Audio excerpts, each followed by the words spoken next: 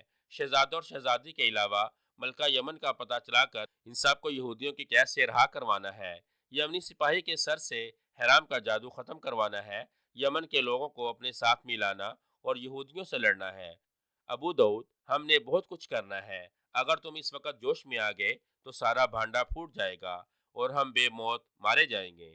ابو داؤد نے اپنے سینے پر ہاتھ مارتے ہوئے کہا، عمرو تم ٹھیک کہتے ہو، مگر مجھ سے یہ سب کچھ برداشت نہیں ہو رہا۔ وہ دیکھو، سامنے والی سولی پر ایک جوان عورت لٹکی ہوئی ہے، اس کے پیروں کے نیچے ایک معصوم بچہ مرا پڑا ہے۔ تم اس ظلم کو دیکھ کر برداشت کر سکتے ہو، مگر مجھ سے یہ برداشت نہیں ہو رہا۔ جریح نے بھی عمرو سے مخاطب ہوتے ہوئے کہا، عمرو میرا بھی خون کھو رہا ہے۔ ظالم یہودیوں نے جس بے دردی سے میرے بیوی بچوں کو شہید کیا تھا، آج مجھے ان کی یاد نے تڑپا کر رکھ دیا ہے۔ پہلے میں اپنی جان بچا کر یمن سے نکل گیا تھا، مگر آج میں ان سے انتقام لینے کے بعد یمن سے جاؤں گا۔ صبر کرو میرے بھائیو، ذرا صبر سے کام لو۔ اتنے میں عمرو کو اپنے سامنے سے چند یہودی سپاہی اپنی جانب آتے ہوئے دکھائی دیے۔ عمرو بولا، یہودی سپاہی ہماری طرف آ رہے ہیں، اپنے آپ پر قابو پا کر رکھیں، میں خود ان سے بات کروں گا، آپ کوئی بات نہ کریں۔ اتنے میں یہودی عمرو کے نزدیک پہنچ گئے۔ ایک یہودی نے عمرو سے مخاطب ہوتے ہوئے کہا، غالباً آپ لوگ مصر سے آئے ہیں، کیا وہاں ہماری قوم کو پتہ چل گیا کہ یہودی یمن پر قابض ہو گئے ہیں؟ عمرو نے جواب دیا، اس بات کا بھی پتہ نہیں چلا، مگر ہم نے اپنے میں سے ایک آدمی کو مصر روانہ کر دیا ہے، وہ جا کر اپنی قوم کو آگاہ کر دے گا کہ یمن پر ہم لوگ قابض ہو گئے ہیں۔ ہمیں اس بات کا پتہ بحیرہ احمر کے قریب چلا تھا، لہٰذا ہم نے سیدھا یمن کا رخ اختیار کیا اور ایک کو وہیں سے مصر روانہ کر دیا۔ سپاہی نے کہا، ہم نے اپنی قوم کے لوگوں کے لیے یمن کے ہر شہر میں سرائے قائم کیے ہیں، آپ بھی ادھر ادھر گھومنے کی بجائے سرائے میں چلے جائیں، کیونکہ ابھی حالات ٹھیک نہیں۔ مسلمانوں کے کئی گروہ لڑائی جھگڑا کرنے کے لیے کہیں نہ کہیں سے آ جاتے ہیں، اس لیے ہم نہیں چاہتے کہ آپ لوگ ان کے ہاتھ آ جائیں، اس بات کا خطرہ موجود ہے۔ ہم زور نواز سے ملنے کے خواہش مند ہیں، آپ اس سے ابھی نہیں مل سکتے، کچھ دنوں کے بعد آپ اس سے مل سکتے ہیں۔ وہ کیوں؟ عمرو کے پوچھنے پر یہودی سپاہی نے جواب دیا، پورے یمن پر قابو پانے کے لیے بھی کچھ کیا جا رہا ہے، زور نواز بہت مصروف ہے، اس لیے آپ اسے نہیں مل سکتے، لیکن ہم اس شہر کی سرائے میں نہیں ٹھہریں گے، ہم اگلے شہر میں جا کر رہائش اختیار کریں گے۔ اس پر یہودی سپاہی نے جواب دیا، اگلے شہر چلے جائیں، اگر اس کے لیے آپ کو گھوڑوں کی ضرورت ہے تو وہ آپ کو ہم فراہم کیے دیتے ہیں۔ عمرو بولا، اس سے اچھی بات اور کیا ہو سکتی ہے، اگر آپ ہمیں گھوڑے دلوا دیں تو اس سے ہمارا سفر آسان ہو جائے گا۔ اس پر یہودی سپاہی ان تینوں کو لے کر ایک مخروطی عمارت پر پہنچا۔ اس عمارت کی ایک دیوار پر 6 کونوں والا جس ستارہ سجایا ہوا تھا۔ یہودی سپاہی نے کہا، آپ یہاں تشریف رکھیے، میں اپنے سردار کو جا کر اطلاع کرتا ہوں، وہ آپ سے آ کر ملے گا اور وہی آپ کے لیے گھوڑوں کا بندوبست کرے گا۔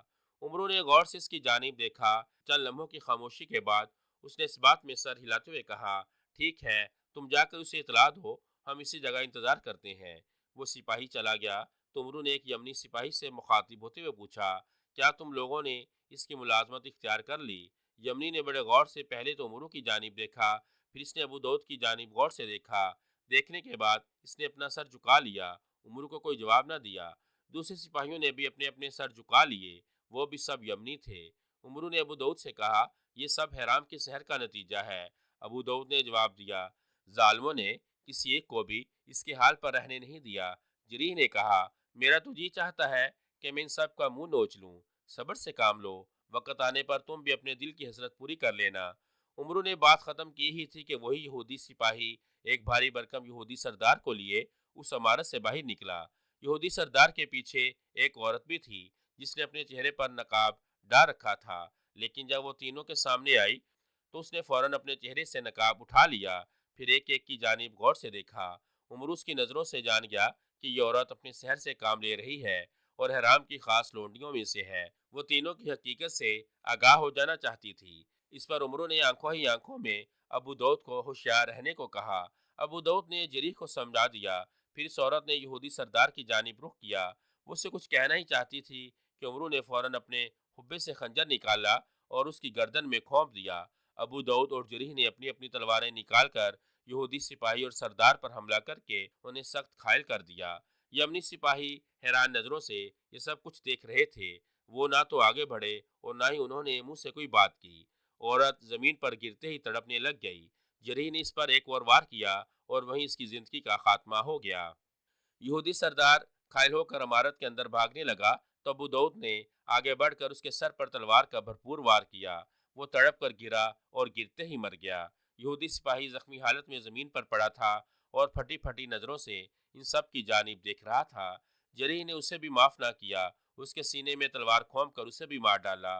عمرو نے کہا، اب یہاں ایک منٹ کے لیے بھی ٹھہرنا خطرے سے خالی نہیں، ہمیں فوراً یہاں سے بھاگ جانا چاہیے۔ میرے خیال میں اس عمارت کی پشت پر گھوڑے بندھے ہیں، پھر دیر نہ کرو، فوراً گھوڑوں پر قابو پاؤ اور اس شہر سے نکلنے کی بات کرو۔ عمرو کی اس بات پر ابو داؤد اور جریح دونوں بھاگے ہوئے عمارت کی پشت پر گئے اور وہاں سے 3 گھوڑے کھول لیے۔ تینوں اسی وقت گھوڑوں پر سوار ہوئے اور ہوا ہو گئے۔ یمنی سپاہی جہاں کھڑے تھے وہیں کھڑے رہ گئے۔ اسی لمحے چند یہودی سپاہی عمارت کے اندرونی حصے سے باہر آئے۔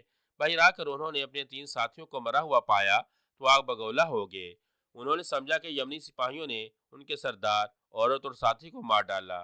یہودی سپاہیوں نے چلاتے ہوئے کہا، ان مردودوں کو مار ڈالو، یہ غدار نکلے ہیں۔ اتنا کہنے کے ساتھ ہی سبھی یہودی یمنی مسلمان سپاہیوں پر ٹوٹ پڑے۔